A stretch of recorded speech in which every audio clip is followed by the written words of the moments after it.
everyone, welcome back to the Creative Shelf, and you are joining me on a dry, cold evening in Brussels. Yes, we are looking at the tag, basically dating the tarot in 2021. Now, this is a VR to Candy Soul and Soil. I know Candy did the tag last year. It was immensely popular. She's now kind of like resurrecting it for 2021, which is fantastic. So we can all join in. And I thought also it would be a good way for me to just recap some of the decks that I've used this year, or I've bought, or I've found, and I've enjoyed. So yeah, so thank you so much, Candy, for doing this tag. I will link it below, and I will link the prompts below as well, because there's like 13 of them. There's quite a few. So I'm going to try. So anyway, without further ado, welcome to the Curated Shelf, and you are joining me, yes, for this tag. So prompt number 1 is the cheap date. Who did you date because they were cheap as chips, and what was the outcome?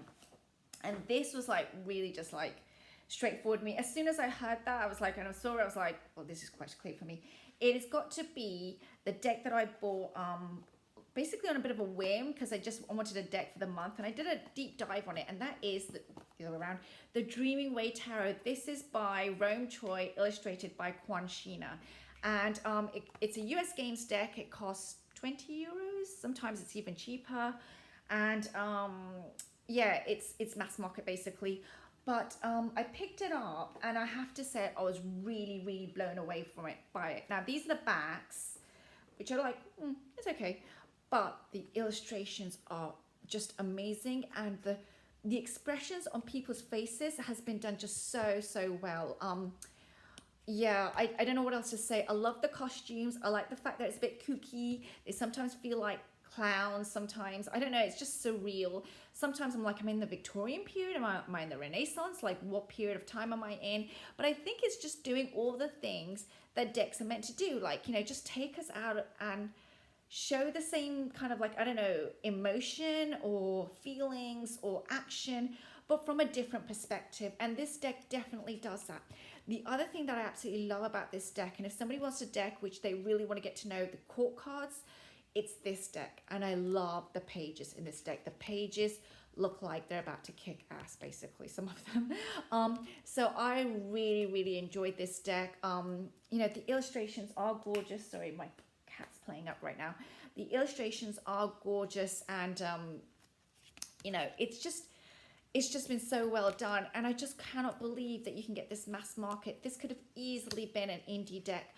I actually think it would be even nicer if the borders came off, and yeah, I mean, basically if the borders came off and they somehow put the titles on there, just, it would even be even better. I have thought about trimming and modding it, but I don't know, something in me just resists.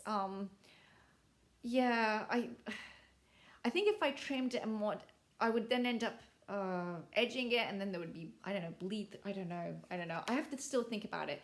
This deck, though, I just like the lightness in it. I like the fact that it's not heavy colors. It's a great deck for the spring and the summer. It's got those kind of like, yeah, I don't know how else to put it. It was just, I felt like I could breathe when I was seeing this deck. And like I said, the courts are just amazing, and the outfits are amazing. So I think this is a very, I mean, this is so if you like fashion, this is definitely the deck. Just, it's very inspirational. I sometimes feel like it's a muse, and I could do a story with this deck. So anyway, I have absolutely I've thought it's a cheap date, but my God, it worked out really well, and I'm so glad I have it. That's the Dreaming Way. Okay, so for the next deck, oh God, there's going to be so many right now. So the next deck, and that is an answer to, hey honey, I know honey, it's okay. My cat's sitting there, he thinks like, am I going to be in this video too? Is the Slow Burner Date, the one you weren't sure about on first meeting, but you suspect it's turning out to be true love. And yes, you've seen it all now like I think 1,000 times. It has to be the Herb Crafters. This deck is just, yeah, I don't know what else to say. I wasn't really kind of like, wow, I really want this deck. Again, it was a recommendation, but my God, it's like true love for sure. I've raved enough about it. The guidebook is fantastic. I think if somebody likes herbs and they want a tarot deck, and I know there's like a herbal tarot deck out there, but I know people who have that deck, and I honestly have to say that sometimes I don't know. I don't know about that deck. I don't have it myself. This deck though is just, it's been just so well done. It's so well thought through. This really is tarot meets herbs. The art is gorgeous. I don't want to take the borders off. I'm very happy with them on there. It captures the art. Like they look like photographs to me basically, but just done so well. I was actually initially not sure because I think these are pencil drawings, and I was like, pencil drawings? But it's just so worked out. And I know this is sister to the Gaian Tarot, which I've also got, which I'm going to be diving into next year. But I love this as a standalone deck. I can sometimes just take out the images and take one card and look at the guidebook and just really sit with that energy. And, you know, I see a lot about with spreads, like, oh, it's the full moon, let's just do a whole spread. And I see something like 11 cards and I'm like, sometimes we just need simplicity, you know, and sometimes decks like these, the simplicity, because there's so much potent energy in one card, just says it all. It just, I want to get to know herbs.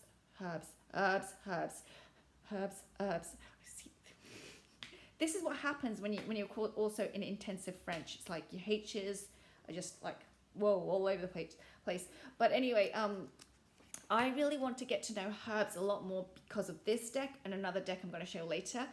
Because, yeah, I mean, I've grown up in a family where Ayurvedic medicine was like, okay, it was normal, like there was nothing weird about it. I've grown up with like, you know, my grandparents and like, you know, the whole like the Indian family basically, like, you know, it's nothing strange if you've got a cough and a cold to use herbal remedies. It's like the first thing we go to. We don't even go to the medicine cabinet. First thing we go to is like the spice rack basically. So, or the spice tin, actually we would normally have a tin. But you know, it's just that's why this deck just, it's very natural to me. It's a European way, or maybe an American way of natural remedies, which for me is just like fantastic. And to combine it with like the earth elements, to combine it with like earth and soil, to combine it with water and fire and air. I mean, just so well done. And the images also remind me a lot of just growing up and home and that, yeah. I'm very happy with this deck. So it's turned out to be true love. I think it's in my only 10 as well. I think it's in my only 10. I think I did put it in there. It's one of those decks where, you know, like, if she does a pocket version of this, I'll be all over it.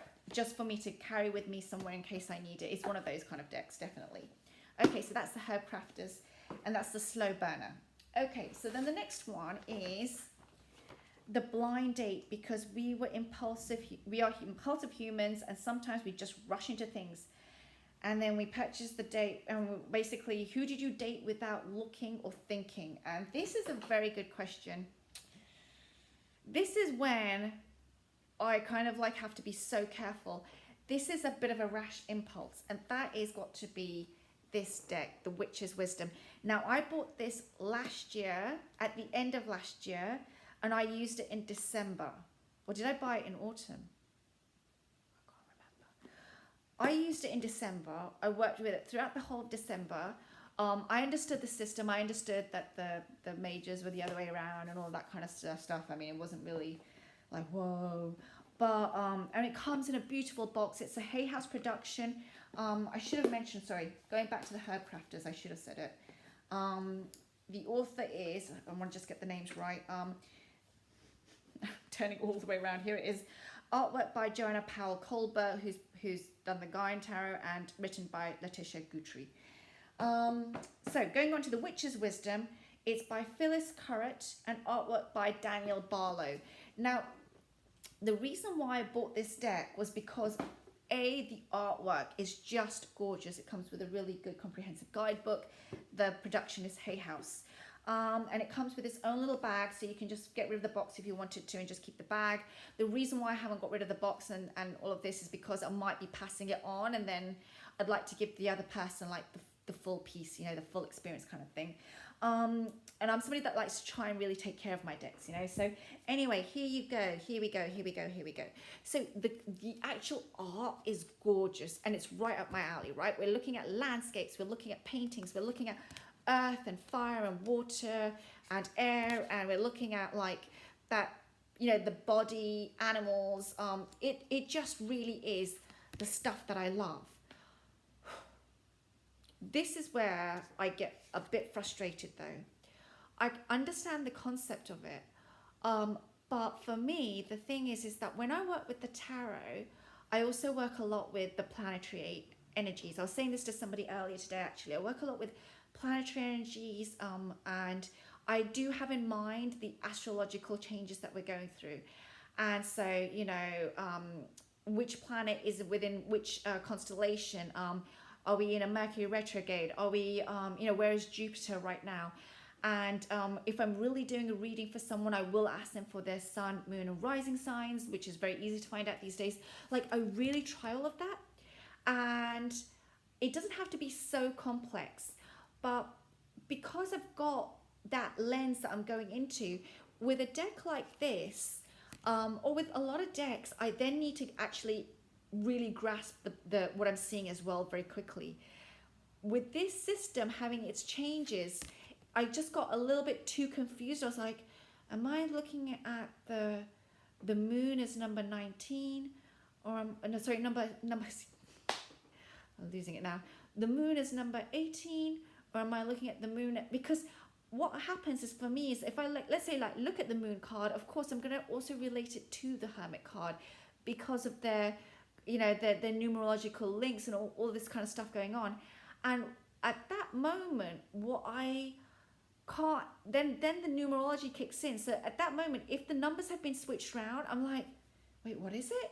And then, yeah, I know that this might sound like, are you, like, you know, you need to make it, somebody might be saying you need to make it less complicated for yourself, but I come in through that lens.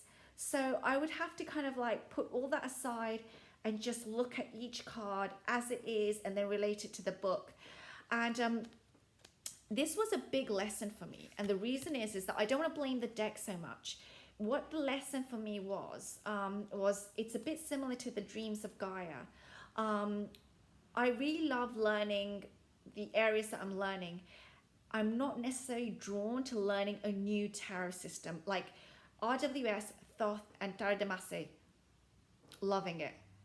I'm not necessarily drawn to learning another system again on top of that. It's just me, and I think I wouldn't then do those decks justice.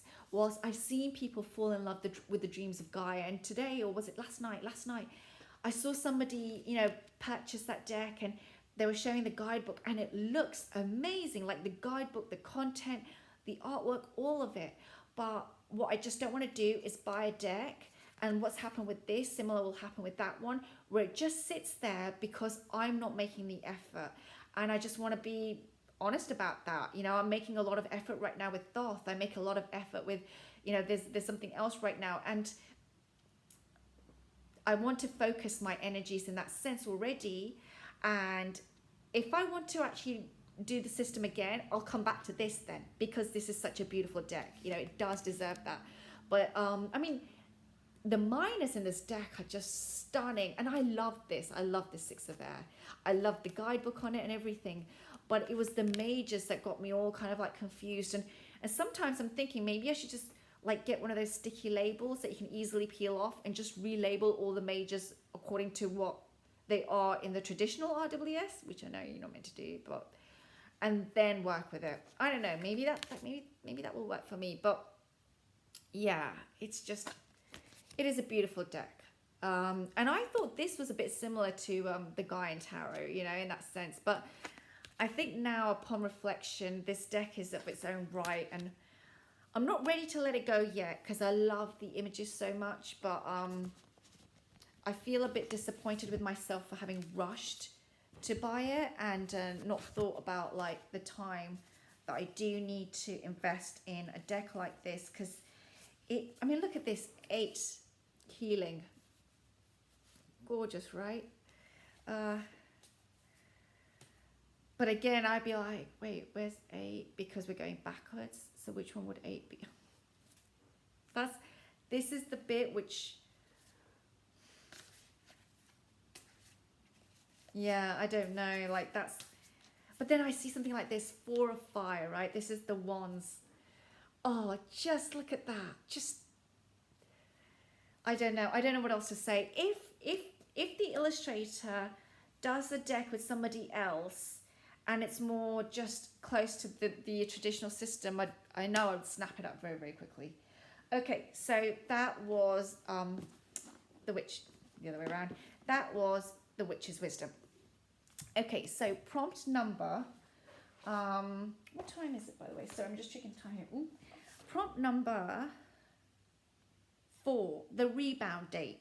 The one you dated because something else didn't work out. Yeah, that was definitely happened this year. So originally I think it was in August, I didn't want to buy another deck. Like I'd already bought quite a few things. So I was like, stop. So I was like, okay, what do I want to do a monthly review of? And I thought I was going to do it with, my mind, the Chrysalis Tarot, which is back there somewhere. But you all know the Chrysalis Tarot. And I've had that deck since 2015, I think 2015, when I first got into tarot. And again, it didn't work out for me. Now, I understand the system. I understand all the cards. I've known them. And even when I was new to tarot, I could understand what was going on. Like, you know, they had replaced the names of the suits. But it's not that difficult. But again, I didn't click with it. And I was so frustrated after 10 days. And then, or like even 5 days actually. And then I'd already gone and bought, actually, this was correct. I'd already gone and bought Tarot of the Golden Wheel. And yes, I decided to do this as I think it was my August review. And I love this deck. Now, I think I see a theme emerging even with myself of these watercolors, because I absolutely love watercolors. So yeah, I think this is where it's coming out from. Here you go. Oh God, look at this deck. It's just, this is again subliminal. It's just, this is perfect for summer. You know, it's just got that summery vibe. It's a Slavic themed deck, so we're not going to see that diversity because it is specific to an ethnicity and a tradition. So I want to respect that. I absolutely love it. It is just so gorgeous. I like the fact that it's borderless, so we get the full image. It's such an easy RWS, and yeah, I mean, I'll show you the cards that I particularly, I love them all because they are just so great. I love the fact that this is not a naked baby, but I'll show you the ones that the ones that really captured me. Where is it? Oh yeah, you see the way they've brought the forest in. It's just so beautiful. Oh, just look at that death card. There's something about, you can see why I get drawn to these cards. I just love this imagery. But let me just find the ones. It's the cup suit. It's the cup suits that's, oh, there they are. There they are. I can actually smell the tree. I don't know how else to put it. Like, just beautifully done. Just absolutely gorgeous. Let me find another one. Oh, there he is, King of Cups. Just so beautifully done. 4 of Cups. Yeah, I like all of them. I love the one suit in this. Here's Judgment. Oh, just breathtaking artwork. So anyway, yeah, this was the date that's worked out. I'm not getting rid of this deck. I love it. I can't wait for summer where I use it again, you know. I want to use these decks again. So yeah, so this was, let me just get it right. This was the Tarot of the Golden Wheel. Here's the box. And it's by, let me get the names right. See, here you go. Here's the hunt for the name going on. They don't make it easy all the time, do they? I don't even have the author's name. Oh, by Mila Losenko. Mila Losenko. Beautiful deck. Okay, next one. God, we've got quite a few to go here. Number 5. The surprise love affair date. The one that you thought would be just okay, but from first meeting, it was love at first sight or something like this. I can't read my handwriting. And it took me by surprise. You've been seeing it this month, and it has to be definitely the Lightseer's Tarot. It has taken me by surprise. It's not one that I thought I would like the way I did.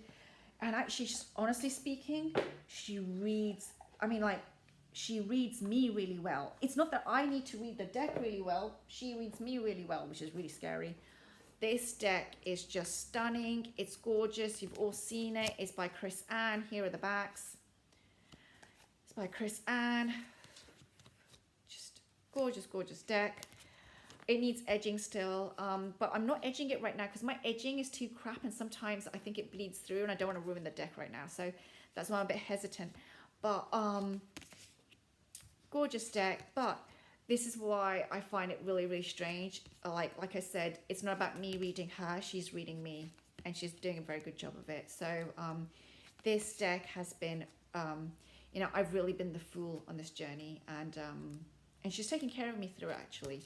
And giving me a lot of peace as I work through some really, really tough stuff in December. So I am really, really grateful that I did pick this up in the end, because it was a bit kind of like, I don't know, something was pushing me towards trying it. And now, you know, that I've used it in December, I've given it such a workout. It's been really amazing. Does anybody else have that? That sometimes, you know, sometimes the more we work with the deck, the more it's a bit like a car. The more we use it, the better the machine works. Or I don't know how else to put it, but just, you know, the more I spend time with it, the more, you know, it's not just me connecting to it, but it's connecting to me. And there's something about this deck where when I give her the effort and the attention that she's asking for, she really, really comes back with some really interesting, powerful messages. And she likes being spoken to. I've noticed that as well. This deck has an energy there. So anyway, I've absolutely loved working with her for the Vlogmas, and she's been a surprise, but very welcome surprise. Hay House, I have the Hay House mass market version, and I'm fine with that. So anyway, the next one that I'm going to go on to is the I May Have to Block Your Number Date, the one that didn't really work out. It's not working right now for me, and I don't know what else to say. But I haven't given up. Which one can I say? Wait. I had thought about an answer to this, but I'm going to change my mind, actually. Because I'm going to get her out. I'm going to get out the one that I wasn't sure if I should talk about. But let's get her out. It's not one of these. It's got to be, and I know this sounds strange, but it's got to be the Cheapskate Tarot. There it is. Now I like the art, but she's like difficult, and I have to say I think the Low Scarabeo production on this one has not worked out too well. I think that because the images are so blurry, I don't know. I think they need a va-va-voom, you know, they need something to spruce them up. I know it's meant to be like this, but sometimes I feel like there's a bit of a wet rag, you know, feeling. It's like, really? And, you know, and she looks annoyed there. I think actually I would do better if I had the oracle of this. I think that was the mistake. I think it's not the tarot for me here. This would have been better for me as an oracle deck. Because I look at the images and I just feel like more that they belong in the oracle energy. Like, this is 8 of Wands, and I don't get an 8 of Wands feeling for this. This is 8 of Cups. Does she look like she's moving on? The cage reminds me more of 8 of Swords.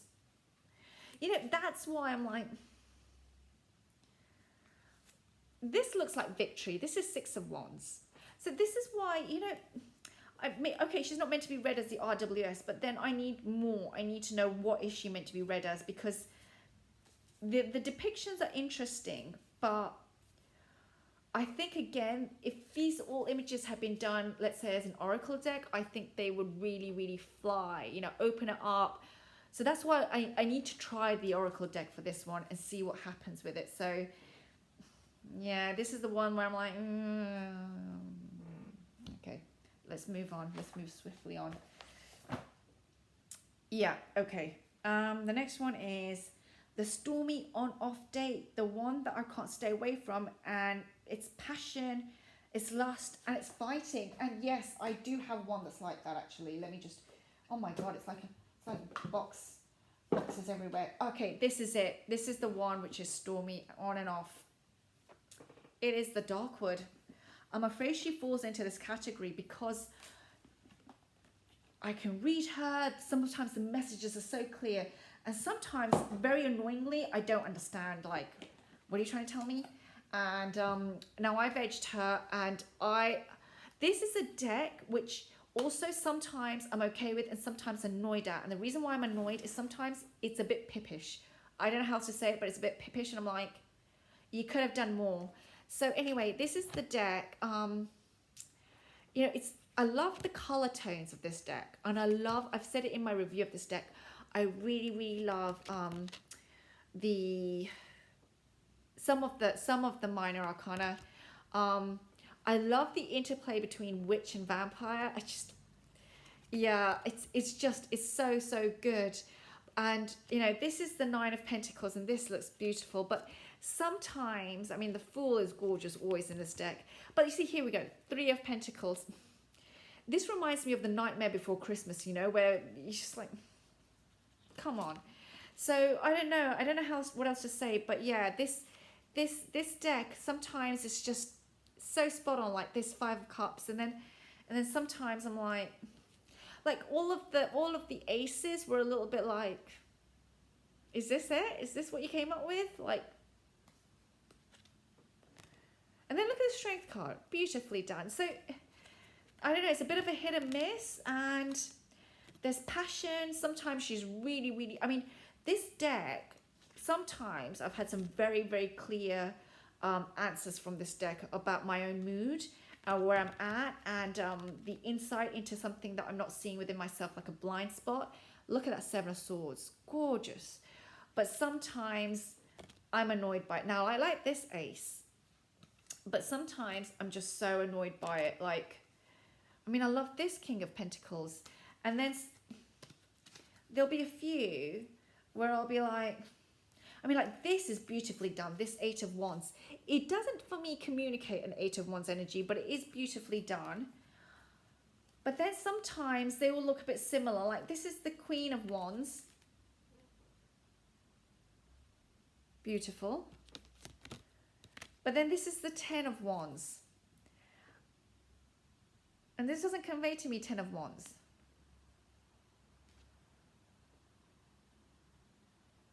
So anyway, and then this is the Star card, so gorgeous. So I don't know what to say or do. I love the Ten of Swords in this one. I mean, she's dead for sure. I love the Five of Swords. I mean, look at the interplay between these two. But yeah, I don't know what else to say. It's passion, and sometimes it's, yeah, whatever. Okay, so that's the Darkwood Tarot. So I'm trying to put my cards everywhere now because there's so much going on here. Okay, so then the next one is the Double Date, a pairing that was mystical. So what did I get out here? Because there's so much here now, right now. Do you know what? Actually, this is what I came up with though. The two where I find that it's mystical is, and it's very hard for me to do this, but here it is. It's this deck, and if you ever have the chance to try and pair it with Seasons of the Witch Oracle, it just goes beautifully together. They are just such a beautiful pair. I know so many people picked up on that. Like, it was like nearly everyone was pairing these two together because they do go beautifully together. I mean, this is Seasons of the Witch, and I absolutely fell in love with this oracle. It's just so gorgeous. It's very, very well done. I don't have the Yule version because I didn't use this enough, so I just didn't want to go and buy the Yule version when I had so many other things that I was purchasing, to be quite honest with you. I'll probably get it in the future at some point. And I'm not sure about every single of the card of the Yule version either, but I think I will get it at some point in the future. But this just goes so well with the Darkwood, but it goes well with a lot of decks. So, you know, this deck, this is the backs, and it's got that beautiful gold foiling, which I've heard for some people it's been chipping off. With me, it's fine. But I really, really believe that this deck just goes with so many others, that dark October, November energy, and that light, like even now I can use this. This is how beautiful this deck is. Oh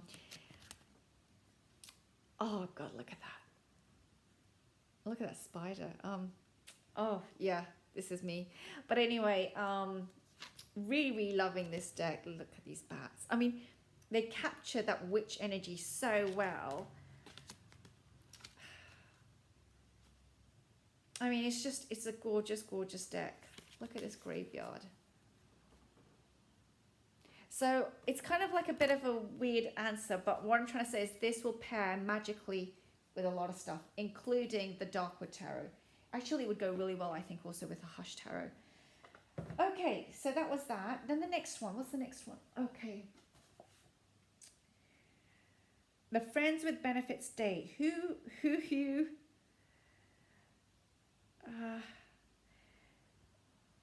I can't read my own handwriting, but basically it's friends with benefits, and those who slot right back in when you've been, when you know it feels like you've never been without them, basically. Right. So my friends with benefits today, sorry, I couldn't even read my own handwriting, was the Golden Art Nouveau. Easy reader. She's also a cheap date, actually. I bought it for like €17. Easy reader, easy card stock, easy just to shuffle, easy to read from. Really, she just takes no effort. I don't want to edge her. I like her with her beautiful white borders, actually just as is. And I don't want to sort of take off the borders either. But yeah, she's a friends with benefit, you know, just does the job. Leaves me very happy. So there you go. Okay, so then the next one. The next one is, because this is a really long video, the next one is the threesome, a magical trio. Now, this was interesting. This is when it gets a little bit weird. The decks that I came up with is like, this was like around the Halloween time, is that I really enjoyed is, of course, you've seen me with the Deviant Moon, which I really, really love. So here we go. Here's the Deviant Moon. Again. But, so here's some of the images that you've all seen and loved and known. But it goes so, so well with, and I actually really like this deck beyond just Halloween, with the Stacy Demarco Halloween Oracle. Oh, I love this Oracle. I really, really do. Because it's a very, I don't know how to put it, it's just a very easy Oracle deck. I love the images. This has got to be one of my favorite oracles. Sorry, I'm trying to find out where I've put all my cards actually right now. This has got to be one of my favorite oracle decks because you can, again, like, it's really got an energy which is beyond October for me. I mean, yeah, it's meant to be for Halloween, but I mean, like, if you saw some of these cards like this, I mean, just, you can pull that now and use it, you know. Even like, yeah, it's a beautiful deck to be just used maybe in more wintry months or wherever you are when it's that wintry, you know, very little sunlight, more moonlight kind of energy. So yeah, so that goes really well, but it also equally, you can add to it something like the Gilded Tarot Royale by Chira Marchetti. Now, if I can get it out of its box. Now, this deck and I have had a really, this is also a tumultuous relationship. What happened was I lost my original copy of this deck. This is one of the first decks that I bought in 2015. I didn't really like it. It probably didn't like me either. It walked off. I lost it. This is the new one that I've bought to try and bond with it. I actually want to get, by the way, here's Encore, Tarot Encore. If you speak French, if you know French, it's coming out mass market in France, Amazon FR. So for me, I might get the Encore Tarot mass market because I can access it mass market. So there you go. So I would like to get the Tarot Encore because it's basically this, but it's now been, it's less digitally and more, I don't know, old worldy. I don't know how else to put it. The art is just nice, so it's a step up. But, you know, this goes well with a lot of like dark decks actually, because it's got that very fantasy energy, I think. And yeah, So I really believe that this could be a really good addition in the winter months to a lot of other decks. And I've enjoyed it in that sense. But I haven't really, yeah, it's a limited use for me because sometimes I'm okay with it. Like, I do like this Chariot card, right? I like some of his art, and then some of it really annoys me. Like, I don't know, like this Judgment card just doesn't do anything for me. It's just me. So there you go. There's my trio thing, and I'm struggling a bit with that prompt. The best hugger date. Who hugged you the longest? And I don't know, something when you needed it. And warmest, I think it says. Oh, this was like, oh, I have two that fall into this category. And they are the Frost of Enchantment, but also I couldn't forget her for this video. And I need to bring her back out. And it's got to be the Green Witch. Now, this was the other herbal deck that I was referring to when I was talking about the herb crafters.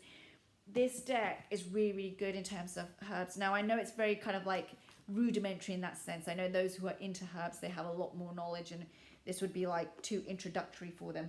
But for me, I really, really loved it. I like Amora. I like also the art is by Kiri Ostergaard-Lenord. I like the fact that she did a video on creating this deck and how difficult, you know, it is to do all of this in a short period of time. I really appreciated it. I think it's been very, very well done. I love it. I mean, this is one of those Llewellyn decks, which, you know, I mean, yeah, we don't all love the boxes, but okay. But it's one of those Llewellyn decks where sometimes I just don't want a headache when I'm trying to read. I want something really easy and really fast, and this just does it. And I used it actually yesterday for a reading, and it was just really, really lovely just to use her yesterday. I find that the messages are clear, but they're not harsh.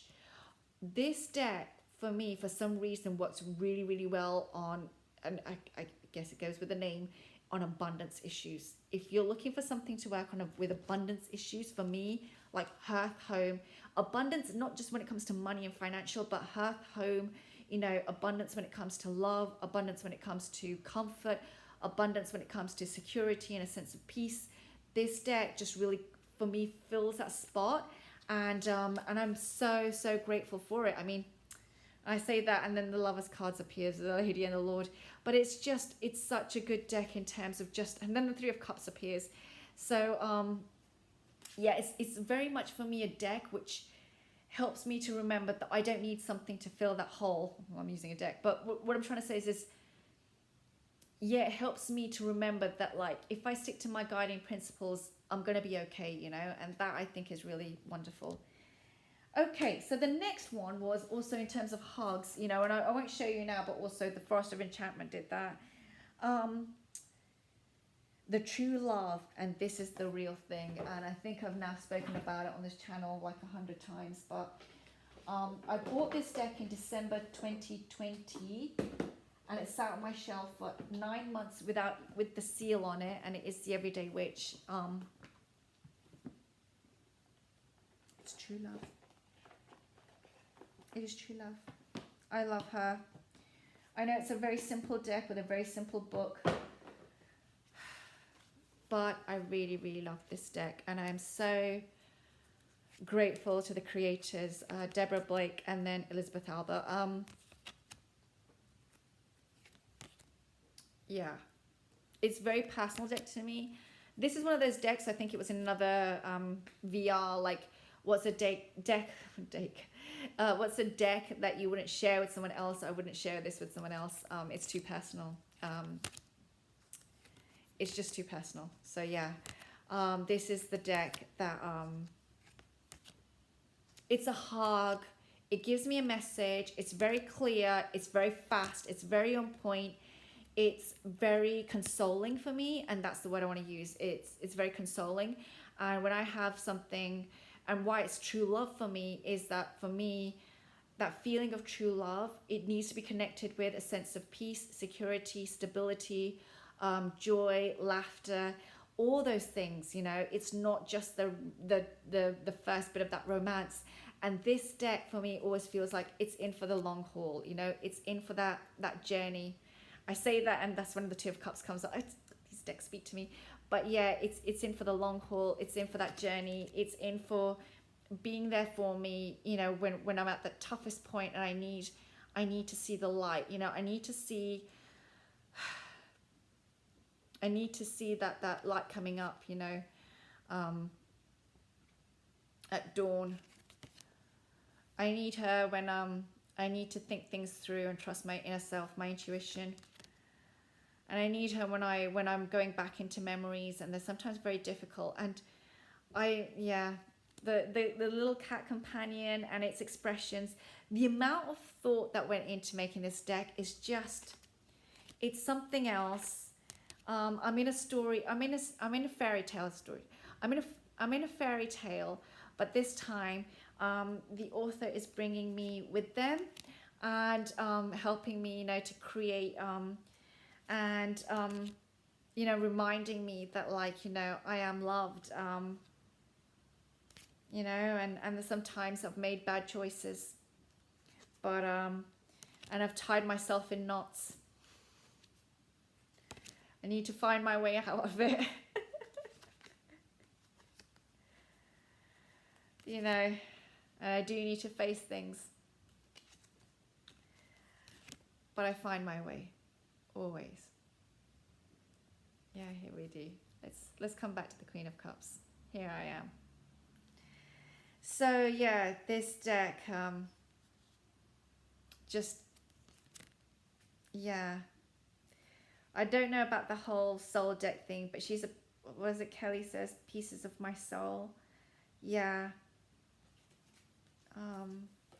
You know, she's something that reminds me again and again, you know, that when I was a little kid and I was looking for that witch came and found me. So anyway, I'm going to leave it at that. This was, oh no, there's the one that I need to get to know better. Half the shelf. The one that's going to come to mind is the one that I need to get to know better is definitely, and I will just say it quickly, here it is, The Dreamkeeper's Tarot by Liz Houston. I got this, it was a bit of a palaver, but I finally got this. It's mass market US Games deck. It's very dreamy, it's very grey, let's put it that way. I'm not sure if I made the right decision buying it, but I have had a quick peek at the guidebook, and the guidebook looks very, very interesting. So I want to give it a try. I think it's worth it.